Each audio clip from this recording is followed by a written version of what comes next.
السلام عليكم ورحمة الله وبركاته. نحمده ونصلي على رسوله الكريم. أما بعد. صدر محترم، ذمہ داران جامعہ، اساتذہ اکرام، مہمانان اعظام اور محترم سامعین، دستہانہ میری تقریر کا عنوان ہے حسد ایک مہلک بیماری.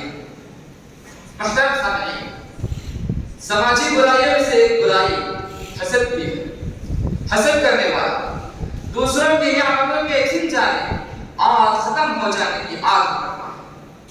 یہ ایک انسان کے لیے دوسرے انسان سے غیر خواہی اور اس کے ایمان کے منافی ہے، کیونکہ اسلام کی تعلیم یہ ہے کہ ایک انسان دوسرے انسان کے لیے خیر خواہی کا جذبہ رکھے اور اس کے بارے میں اچھا گمان کرے. یہی وجہ ہے کہ اسلام میں ایک دوسرے کے لیے خیر خواہی کی دعا کی تلقین کی گئی اور حسد سے بچنے اور دوسروں کو فائدہ پہنچانے کا حکم دیا گیا. جیسا کہ پیارے نبی صلی اللہ علیہ وسلم نے فرمایا، لا تحاسدوا ولا تباغضوا وكونوا عباد الله اخوانا. اے لوگوں، آپس میں حسد اور بغض نہ رکھو اور اللہ کے لیے بھائی بھائی ہو جاؤ. ایک دوسری حدیث میں پیارے نبی صلی اللہ علیہ وسلم نے حسد کو ایمان کے منافی اور نقصان دہ قرار دیتے ہوئے فرمایا، لا يجتمع في جوف عبد المؤمن الایمان والحسد. یعنی بندے مومن کے سینے میں ایمان اور حسد ایک ساتھ جمع نہیں ہو سکتے ہیں. محترم سامعین، حسد انسانی معاشرے کے لیے نہایت ہی نقصان دہ ہے.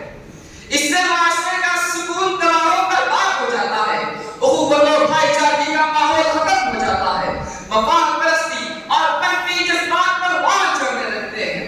اور سب سے بڑی بات تو یہ ہے کہ یہ چیز معاشرے کے افراد کو ایک دوسرے کے خلاف دست و گرے کا عملے پر بھی آمادہ کر دیتی ہے.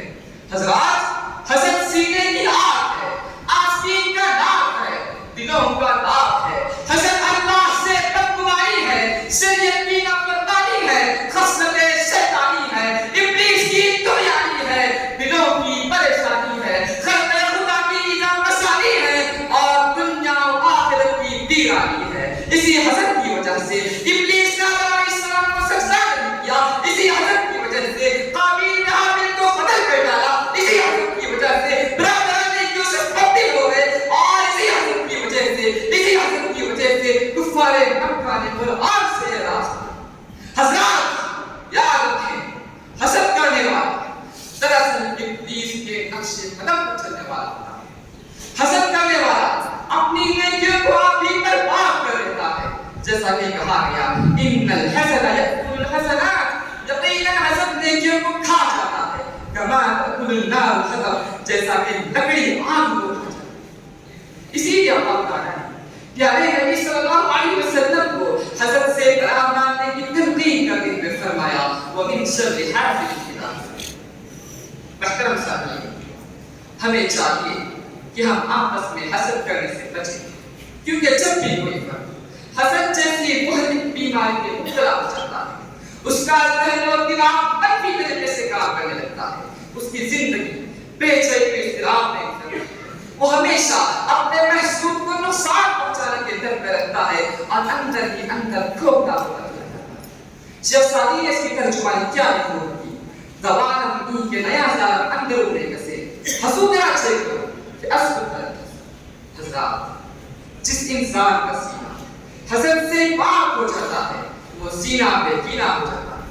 جس انسان کا سینہ حسد سے پاک ہو جاتا ہے وہ سراپا سکینہ ہو جاتا ہے. اور جس انسان کا سینہ حسد سے پاک ہو جاتا ہے وہ کامیابی کا زینہ ہو جاتا ہے.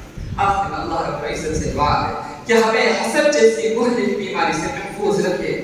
آمین. وآخر دعوانا ان الحمد للہ رب العالمین. والسلام علیکم ورحمۃ اللہ وبرکاتہ.